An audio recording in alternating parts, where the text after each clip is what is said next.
여러분께 흥미로운 비화를 먼저 전해드리고 시작하겠습니다. 천룡 ALCM을 설계하던 초기 단계에서 개발진은 미국의 정밀 부품 수출 제한이라는 커다란 벽에 부딪혔습니다. 정밀항법 장치와 관성 유도 장치 등 핵심 모듈에 대해 미국이 상당히 까다로운 조건을 내걸었기 때문입니다. 그래서 한국의 국방과학연구소 연구진은 독일 타우러스 측과의 기술 교류를 통해 국내 전자업체들의 반도체 센서 기술을 조합해 완전히 국산화된 대체 유닛을 확보하려 했다는 것입니다. 이 과정이 일반적으로 공개되지 않았는데 한국의 미사일 개발 역사상 원천 기술 확보라는 측면에서 중요한 전기를 마련한 셈이었습니다. 이 숨겨진 비화 덕분에 천룡 ALCM은 미국의 예민한 수출 제한을 우회하면서도 오히려 독자적 기술력을 한층 높이는 계기를 얻을 수 있었습니다. 그래서 준비했습니다. 오늘은 천룡에 새롭게 올라온 최신 소식에 대해 알려드리겠습니다.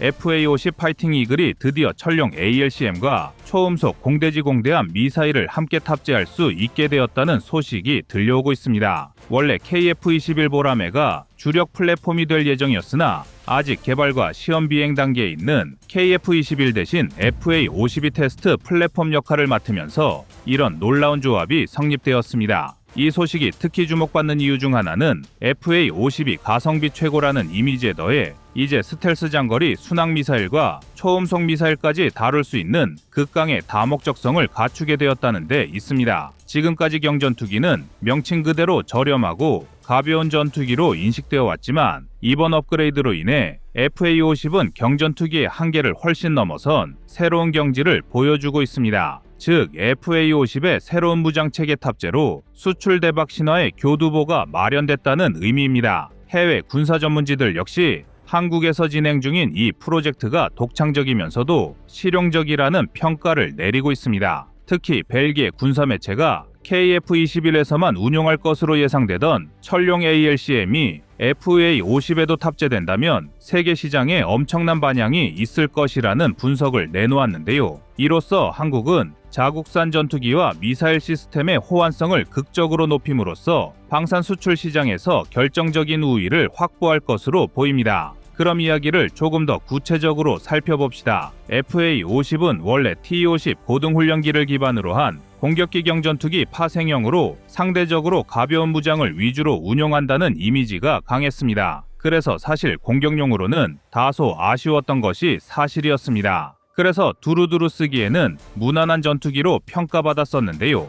그런데 KF-21을 대신하여 초음속 미사일 시험 플랫폼으로도 활용되고 개량을 거듭하면서 생각보다 더 견고한 외부 하드포인트, 내구성을 증명했습니다. 게다가 탑재 중량에 맞춰 천룡 ALCM의 연료량을 조정하는 기술적 해법을 적용해 굳이 미사일 자체를 대폭 축소하지 않고도 사거리를 350km 안팎으로 구현해낸 것입니다. 이로써 FA-50은 속도와 스텔스 특성을 고루 조합해 방어 측 입장에서 동시에 두 가지 위협을 감지 대응해야 하는 매우 까다로운 상황을 만들어낼 수 있게 된 것인데요.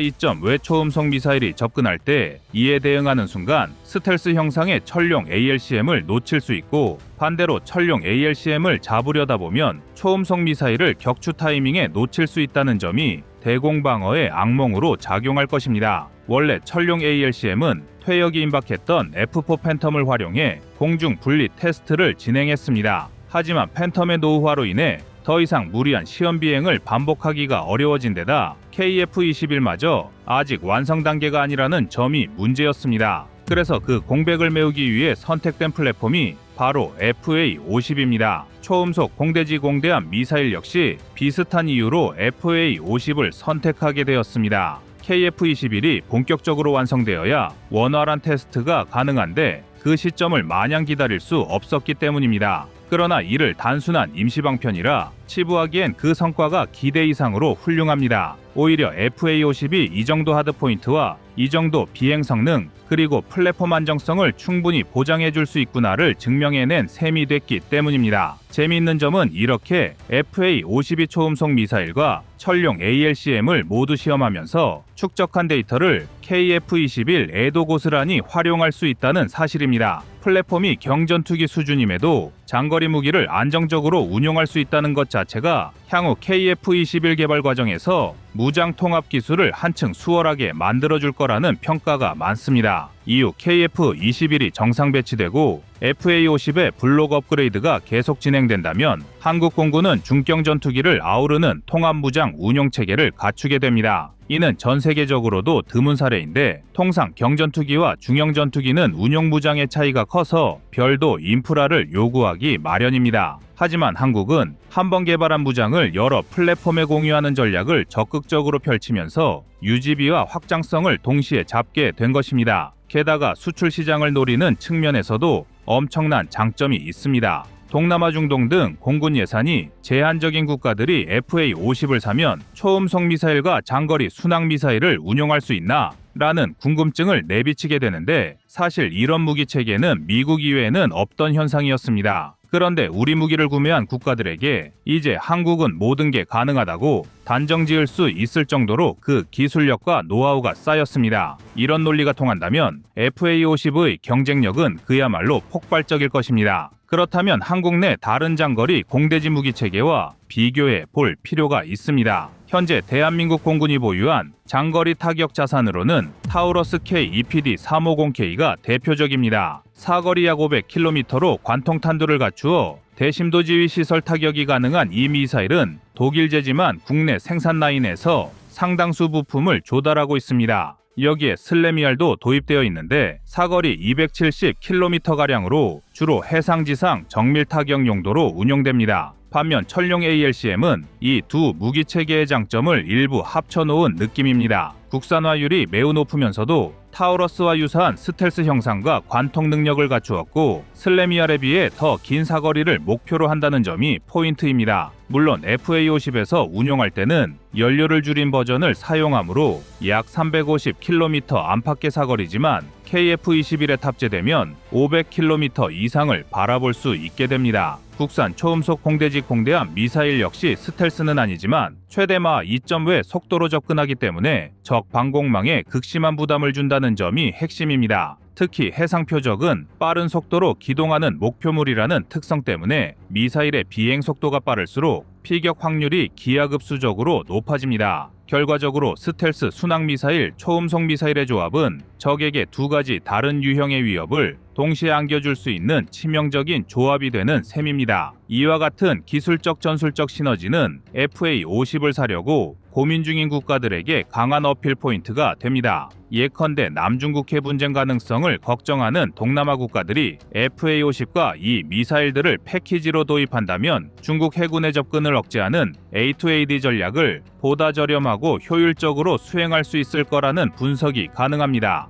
여기에 더해 KF-21과 함께 묶어 판매하는 패키지 전략도 고려해 볼 수 있습니다. 경전투기는 FA-50으로 하고 4.5세대 제공권은 KF-21이라는 이중 라인업은 중소규모 공군을 운영하는 국가에게 강력한 유혹이 될 것입니다. 기존의 미국, 유럽산 전투기를 섞어서 도입하려면 정비창 같은 인프라가 각각 달라 유지비가 커지지만 한국산 전투기를 한 세트로 들여오면 공통 인프라로 유지할 수 있다는 큰 장점이 생기기 때문입니다. 강점은 이뿐만이 아닙니다. 유무인 복합체계 개념도 활발히 거론되고 있습니다. 만약 FA-52 스텔스 무인기나 무인 에스코트기를 대동해 적의 대공망을 혼란에 빠뜨린 후 초음속 미사일 전용 ALCM을 섞어 발사한다면 적 방공체계 입장에서는 지옥도가 펼쳐질 것입니다. 스텔스 무인기가 재민교란을 수행하는 와중에 레이더 반사 면적이 작은 순항 미사일이 적어도 침투를 하고 동시에 초음속 미사일이 고고돼서 마 2.5로 돌진해온다면 적들은 혼비백산할 것이 불을 보듯 당연합니다. 물론 이런 시나리오에는 기술적 전제 조건이 많습니다. 무인기와 유인기가 실시간으로 데이터 링크를 공유해야 하고 서로 표적 데이터를 연동해야 합니다. 하지만 한국방위산업계는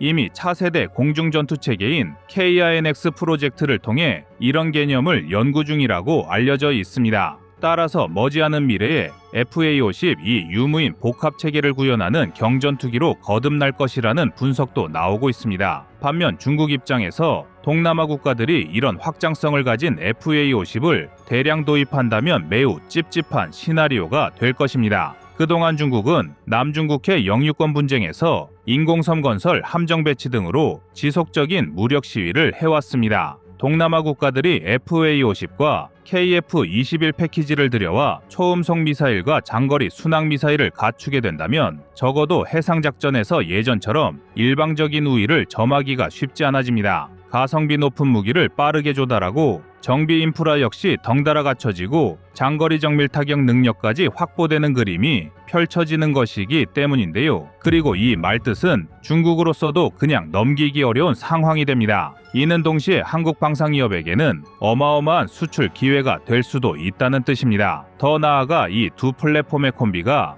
해외 시장에 본격적으로 뛰어든다면 한국제 전투기를 사면 이런 무기까지도 운용이 가능하구나 라는 강력한 메시지를 줄 수 있을 것입니다. 특히 방어 비용을 최대한 아끼면서도 해상지상 표적에 대한 억제력을 높이고 싶은 국가들에게는 매력적인 선택지가 될 수밖에 없습니다. 이제 앞으로 남은 과제는 실제 운용 단계에서 어떤 식으로 무장 통합과 사거리 최적화가 이루어질지, 그리고 KF-21이 실전에 투입된 뒤 FA-50과 어떤 역할 분담을 하게 될지 구체화하는 일입니다. 하지만 지금까지 보여준 행보만으로도 한국이 세계 무대에서 값비싸고 빠른 그러나 강력한 솔루션을 제시할 수 있다는 것만으로도 세계 전투기 시장은 술렁이고 있습니다.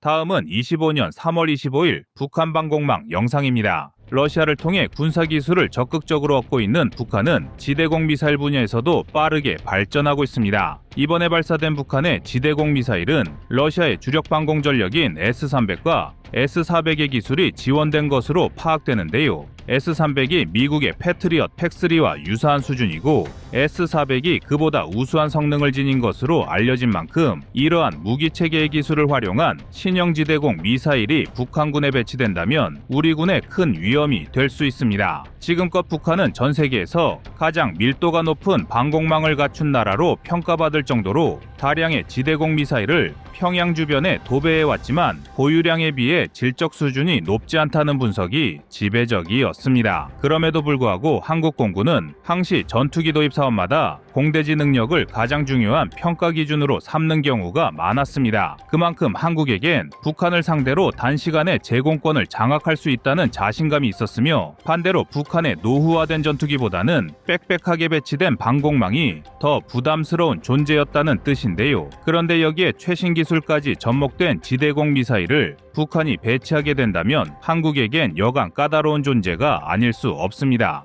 일례로 적의 미사일 시설이나 지휘소 타격을 위해 투입되는 아군 전투기가 적의 방공망에 의해 격추라도 된다면 조종사의 생명은 물론이고 대한민국 전체의 안보가 위협받을 수도 있습니다. 따라서 한국은 발전하는 적의 대공 방어망을 무력화하고 조종사들이 더욱 안전하게 임무를 수행할 수 있는 전략적 방안을 계속해서 발전시켜야 합니다. 우선 현재 한국이 적성국의 방공망을 무력화할 수 있는 전략 수단은 크게 두 가지로 나눠볼 수 있는데요. 한국군이 자체적으로 보유한 역량과 주한미군을 통해 지원받을 수 있는 요소로 나누어 볼 수 있습니다. 먼저 한국군이 북한의 방공망을 제압하기 위한 수단은 F-35 전투기, 타우러스와 천령 미사일, AGM-88함 등이 있습니다. F-35 전투기는 현재 한국에서 39대를 운용하고 있으며 추후 20대를 더하여 59대가 운용될 예정인 5세대 스텔스 전투기로서 적의 레이더에 탐지될 확률이 매우 낮다는 특징이 있습니다. 러시아가 자랑하는 S-300과 S-400의 기술이 아무리 좋더라도 스텔스기를 격추할 정도는 아니라는 것이 중론이며, 더군다나 이번에 북한이 발사한 지대공 미사일은